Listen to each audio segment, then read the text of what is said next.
ایک बार मौला अली के घर में बीबी फातिमा की कनीज ने दुआ मांगी, मन्नत मांग ली थी क्योंकि बच्चे बीमार हैं और 3 रोजे रखने की मन्नत मांगी थी कि बच्चे ठीक हो जाएंगे तो हम रोजे रखेंगे।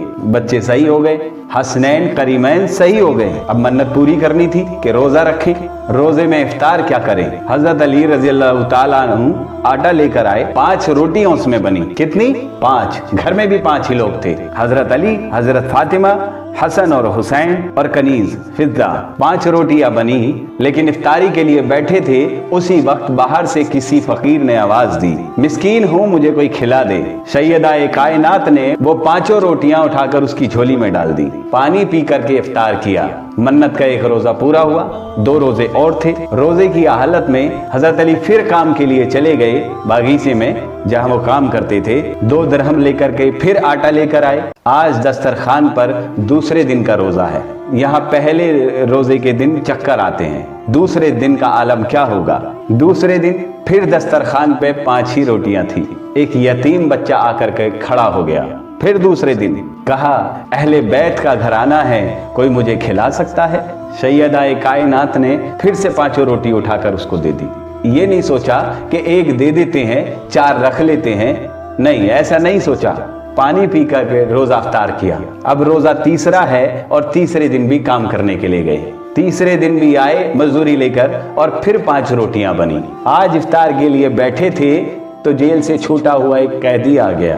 पहले दिन मिस्कीन आया, दूसरे दिन एक यतीम आया और तीसरे दिन एक कैदी आ गया। कहने लगा, मैंने सोचा मैं कहीं और क्यों जाऊं, मैं अली के घर जाऊं, यहां से कुछ तो जरूर मिल जाएगा। 5 रोटियां फिर उठाकर दे दी। तीसरे दिन का रोजा था, तीसरे दिन का। 3 दिन रोजा भी और इफ्तार भी नहीं।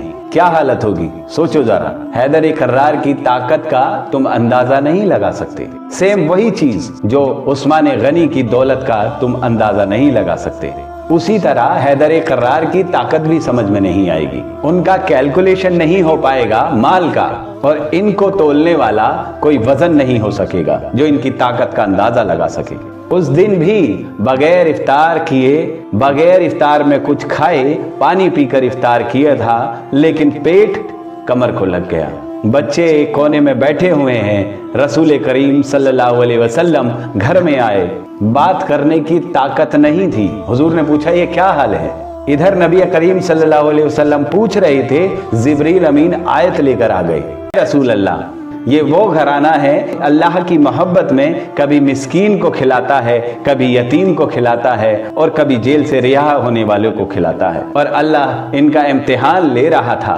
जन्नत से इनके लिए दस्तरखान भेजा गया है। जिब्रील अमीन दस्तरखान लेकर आए, जन्नत से खाना आया। खाना खाने के बाद जिब्रील अमीन ने बताया, या रसूल अल्लाह सल्लल्लाहु अलैहि वसल्लम, कह दें कि मुबारक हो अली, मुबारक हो फातिमा। एक दिन यतीम आया, एक दिन मिस्कीन आया, एक दिन कैदी आया। वो कोई यतीम, कोई मिस्कीन और कोई कैदी नहीं थे, वो तो अल्लाह ताला के फरिश्ते थे जो अहले बैत का इम्तिहान ले रहे थे। अहले बैत इम्तिहान में कामयाब हो गए, मुबारक दो इनको।